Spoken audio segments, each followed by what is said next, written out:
Hello everyone, welcome again. Today we are going to start a new unit that is P block elements. इसमें हम पढ़ेंगे group 15 elements के बारे में, जिसमें हम पढ़ेंगे general introduction, electronic configuration and physical properties of group 15 elements. तो आइए चलते हैं कंप्यूटर स्क्रीन पर। The P block elements. The elements belonging to group 13 to 18th of the periodic table are called P block elements. तो periodic table में group 13 से लेकर 18 तक P block elements हैं और P block elements की definition होती है वो एलिमेंट्स जिनमें लास्ट इलेक्ट्रॉन P सबशेल में एंटर करता है, दैट इज P ऑर्बिटल्स में एंटर करता है। आज हम पढ़ेंगे ग्रुप 15 एलिमेंट्स। तो पार्ट 1 में हमने पढ़ा था ग्रुप 13 और ग्रुप 14 एलिमेंट्स के बारे में। आज हम कंटिन्यू करेंगे ग्रुप 15 एलिमेंट्स के बारे में। सेकेंड पार्ट में group 15 elements contain nitrogen, phosphorus, arsenic, antimony and bismuth. तो ग्रुप 15 एलिमेंट्स में आते हैं nitrogen, phosphorus, arsenic, antimony and bismuth down the group. Group 15 elements क्या है, कहाँ मिलते हैं हमें ये occurrence. Nitrogen constitute about 78% of atmosphere. Nitrogen जो है 78% मिलती है एटमॉस्फेयर में। एटमॉस्फेयर के कॉन्स्टिट्यूशन के अकॉर्डिंग 78% जो है नाइट्रोजन है, 21% ऑक्सीजन है और बाकी अदर गैसेस आती हैं।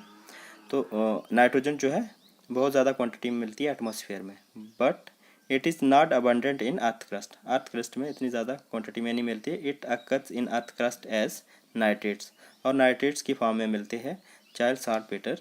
तो नाइट्रेट्स साल्ट जो है नाइट्रोजन के, इनको जो मेटल साल्ट होंगे, नाइट्रेट्स मेटल नाइट्रेट्स जो होंगे उनको बोलते हैं Chile saltpetre. Next element है phosphorus. Phosphorus occurs as phosphates. Phosphates की फॉर्म में मिलता है नाइट्रेट फास्फोरस।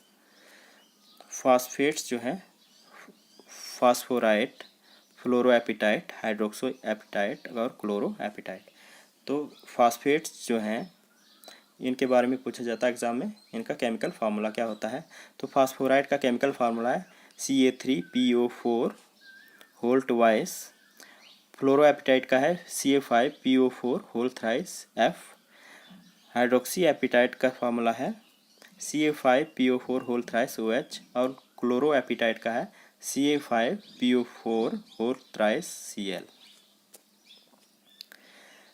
अदर एलिमेंट्स हैं arsenic, antimony and bismuth are not very abundant. ये इतने ज़्यादा नहीं मिलते हैं। Occurs mainly as sulphides as traces in other ores.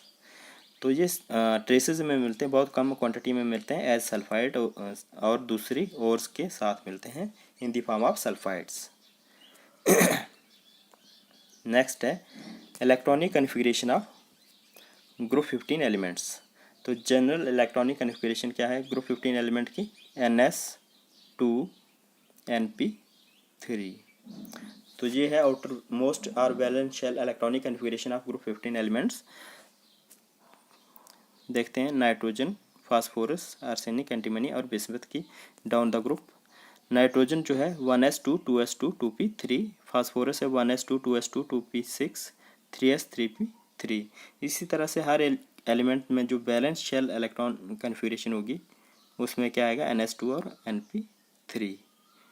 इस तरह से फास्फोरस में 3s 3p है, आर्सेनिक में 4s और 4p3 है, एंटीमनी में 5s2 और 5p3। इसी तरह से बिस्मथ में भी 6s2 और 6p3। मीन्स ग्रुप 15 एलिमेंट की पहचान क्या है, लास्ट जो इलेक्ट्रॉनिक कन्फिग्रेशन आएगी सब शेल की वो p3 होगा।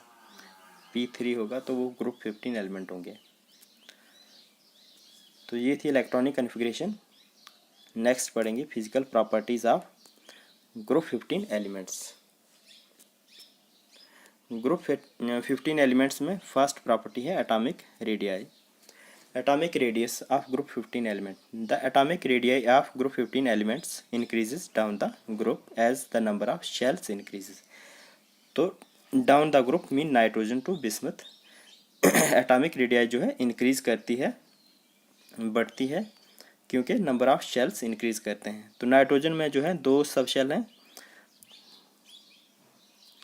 फास्फोरस में कितने हैं 3 सब शेल होंगे, एक एडिशनल शेल ऐड होता जाएगा। इसी तरह से आर्सेनिक में 4 शेल्स होंगे। तो इस तरह से साइज बढ़ता जाएगा डाउन द ग्रुप। तो साइज बढ़ेगा डाउन द ग्रुप, क्योंकि एटॉमिक रेडियस बढ़ेगा।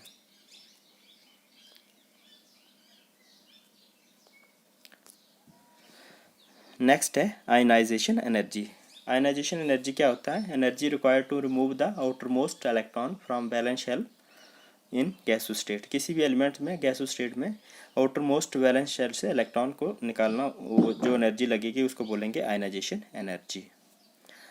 The ionisation energy of group 15 elements decreases as we move down the group. तो आयनाइजेशन एनर्जी ग्रुप 15 एलिमेंट्स की डिक्रीज करती है जब हम डाउन द ग्रुप मूव करते हैं। This is due to increase in atomic size, जो कि हमने पढ़ा एटॉमिक रेडियस में। डाउन द ग्रुप जो है इंक्रीज करते हैं, एटॉमिक रेडियस साइज इंक्रीज करता है, because the distance between nucleus and outermost shell electron increases. तो रीज़न क्या है कि आउटर मोस्ट शेल इलेक्ट्रॉन जो है और न्यूक्लियस के बीच में डिस्टेंस इंक्रीज करता है। न्यूक्लियस जो है पॉजिटिवली चार्ज होता है और इलेक्ट्रॉन जो है नेगेटिवली चार्ज होते हैं। तो जैसे जैसे डिस्टेंस बढ़ेगा न्यूक्लियस और आउटर मोस्ट शेल के बीच में, तो जो न्यूक्लियस है वो पॉजिटिवली चार्ज है और इलेक्ट्रॉन पे नेगेटिव चार्ज है। तो पॉजिटिव नेगेटिव चार्ज जितना ज़्यादा सेपरेट होंगे उनके बीच में अट्रैक्शन उतनी कम रहेगी। तो जो वैलेंस शेल का इलेक्ट्रॉन होगा वो इजीली रिमूव किया जा सकता, मीन बहुत कम एनर्जी चाहिए होगी उसको रिमूव करने के लिए। तो ionisation energy down the group decrease करती है, क्योंकि डिस्टेंस बढ़ता है और पॉजिटिव नेगेटिव चार्ज के बीच में अट्रैक्शन कम हो जाती है डाउन द ग्रुप, इसलिए आयनाइजेशन एनर्जी डिक्रीज करती है डाउन द ग्रुप।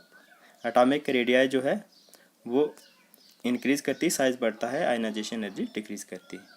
तो नेक्स्ट प्रॉपर्टी हम नेक्स्ट वीडियो में पढ़ेंगे, इसी वीडियो को कंटिन्यू करेंगे। उसमें इम्पॉर्टेंट है ऑक्सीडेशन स्टेट, उसको अलग वीडियो से पढ़ेंगे। थैंक्स।